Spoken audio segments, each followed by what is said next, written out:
Scene 1. Discovery at Clark Air Base. January 31st, 1945. Clark Air Base, Luzon, Philippines. Major Frank T. McCoy stared at the bomber in front of him, a fully intact Mitsubishi G4M, known to the Allies as the Betty. Its silver fuselage gleamed under the tropical sun, nearly 20 meters long, with 25-meter wings. But what shocked McCoy wasn't its size. It was what he found inside. Through the inspection panels in the wings, he discovered something unbelievable. The fuel tanks were completely unprotected. No self-sealing rubber, no armor, no fire suppression, just thin aluminum holding thousands of liters of high-octane fuel. For McCoy, commander of the U.S. Technical Air Intelligence Unit, this moment changed everything. This single bomber, abandoned in perfect condition, would reveal why Japan's most important aircraft had turned into one of its greatest disasters. Scene 2. The beginning, December 8, 1941.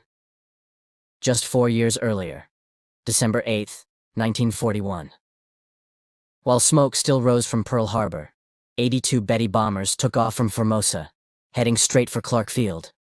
They arrived at 12:35 p.m., flying high, 20,000 feet, beyond anti-aircraft range. Bombs rained down on the runways. Then Japanese Zero fighters swept in low, machine-gunning everything that moved. In just 45 minutes, American air power in the Philippines was gone. Out of 17 B-17, 12 were destroyed. Almost every P-40 Warhawk was wrecked. Lieutenant James Harrington later wrote, "They came in perfect formation, high altitude, totally beyond our reach." The Betty bombers left untouched, vanishing into the clouds. Their range had just rewritten the rules of air warfare. Scene 3. The sinking of force. 2 days later, December 10, 1941. The Betty struck again, this time at sea. 26. G4Ms attacked the British task force, Force Z, including battleship Prince of Wales and battlecruiser Repulse. Flying with deadly precision, they launched Type 91 torpedoes designed for shallow water. In less than 2 hours, both ships sank, marking the first time in history that capital ships, fully defending themselves, were sunk entirely by aircraft. 841 British sailors died. For Japan, it was proof. Their long-range bombers could destroy fleets far from home bases. For the Allies, it was a warning. Scene 4. The Betty's early dominance. Through early 1942, the Betty dominated the Pacific skies. It struck Darwin in Australia, Port Moresby in New Guinea, and Guadalcanal from Rabaul. Distances no Allied bomber could match. Its long range made Japanese forces seem unstoppable, but its success depended on one fragile condition: no enemy fighters in the sky. The moment Allied fighters appeared, everything changed. Scene 5. Guadalcanal, the turning point. August 8, 1942. 23 Bettys from Rabaul flew to attack American forces at Guadalcanal. American fighters intercepted them over Savo Island. 18 out of 23 were shot down. Over 120 airmen died. Pilots quickly realized how fragile the Betty really was. 2 or 3 hits were enough to make it explode mid-air. Nicknames spread through Allied squadrons: Flying Cigar, One-Shot Lighter, Flying Zippo. The myth of the invincible Japanese bomber was over. Scene 6. The discovery at Buna. In November 1942, Australian troops captured Japanese airfields at Buna, New Guinea. Among the wrecks were several Bettys. Allied engineers studied them and confirmed what pilots had seen: no armor, no self-sealing fuel tanks, no protection. The Betty's light construction explained both its incredible range and its terrifying fragility. By saving over 500 kilograms of weight, Japanese engineers had achieved range unmatched by any bomber in the world, but at the cost of turning every mission into a potential suicide flight. Scene 7. Back to Clark Field, 1945. When McCoy's team examined the intact Betty in 1945, they documented everything. Specifications: empty weight, approximately 6,700 kilograms, max takeoff weight. Approximately 9,500 kilograms. Fuel: nearly 4,800 liters across 8 unprotected tanks. Top speed: 428 kilometers per hour, 265 miles per hour. Range: Over 6,000 kilometers, 3,700 miles. Crew, 7. The design was clear. A lightweight bomber with massive fuel capacity, but zero safety. Even one bullet through the wing could ignite the entire aircraft. Scene 8. Why Japan built it. This way. To understand why, we go back to 1937. The Japanese Navy demanded a bomber that could fly farther than anything else on Earth, from Japan to the Philippines to New Guinea to the Pacific Islands, without refueling. At that time, no bomber in the world could meet that range. The G4M barely reached 3,000 kilometers.